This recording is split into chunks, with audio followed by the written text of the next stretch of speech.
Hi, I'm Jennifer Mynear, one of the founders of DanceBlue. And it was started by Susanna Denemy and I working together on a wish that my son Jarrett had come up with in his final days of life. He was a pediatric oncology patient at Kentucky Children's Hospital, and he had wanted us to do something to help the pediatric oncology clinic, to improve the conditions, to improve the care in terms of equipment, things that were available for the patients. The medical staff is phenomenal, but that was an issue. So we started raising money, and it so happened that Susanna Denemy's daughter, Caroline, was going to Penn State. They were exchanging stories about the things they were working on, and Caroline said, I've gotten involved in fun at Penn State, benefiting pediatric oncology. We shared stories and shared ideas, and that planted the seed.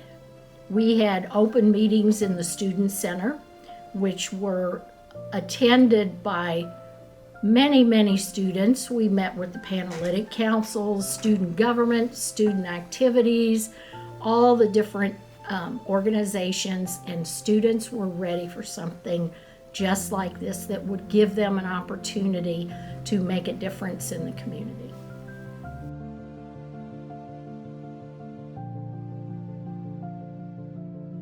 In Jarrett's final week of life, he made a bucket list, and one of the things was trying to improve the conditions in the pediatric oncology clinic. It was terribly overcrowded.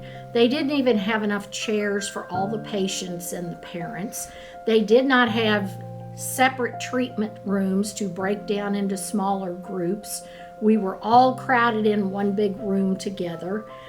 There were a lot of things that needed to be improved upon, and he asked my husband Doug and I if we could do something to help the clinic. Now, he didn't have an idea for DanceBlue, but I have a feeling that he had something to do with this.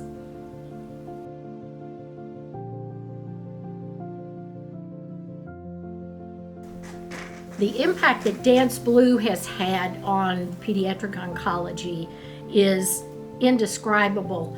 Over the years, it went from having a top-notch medical team and staff with woefully inadequate facilities to now, thanks directly to funding and support and awareness through DanceBlue, has now become, for its size, one of the top pediatric oncology departments in the entire country, because they have been able to help provide newer facilities, more space, more comfortable environment for the patients and their caregivers, not to mention all of the support staff. There was no multidisciplinary team at the beginning when Jarrett was being treated. There was a doctor, a nurse, and the rest you figured out for yourself. And now the number of people who are supporting these families, this multidisciplinary team, is absolutely phenomenal.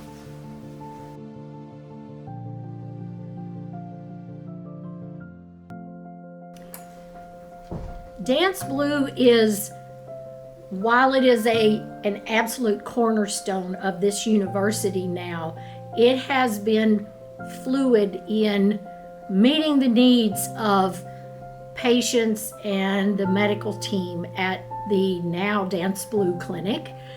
It has been able to overcome a tornado, a fire, a pandemic, and they have never missed a beat.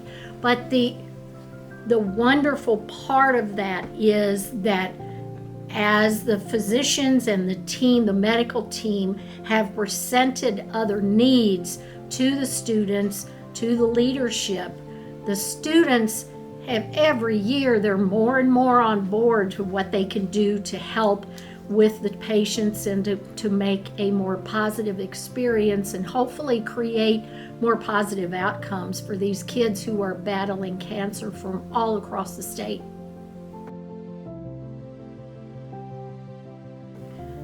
My vision for DanceBlue this year and in years to come is what the students have taught me to see. It's to watch them grow, to engage, to learn, not just about raising money. That's not what this is just about. It's about leadership skills. It's about learning teamwork. It's about learning empathy and developing relationships with families who are battling cancer. It's about moving mountains to create something that has been an absolute agent for change. And I absolutely have 100% positive feeling that this is going to continue on and on.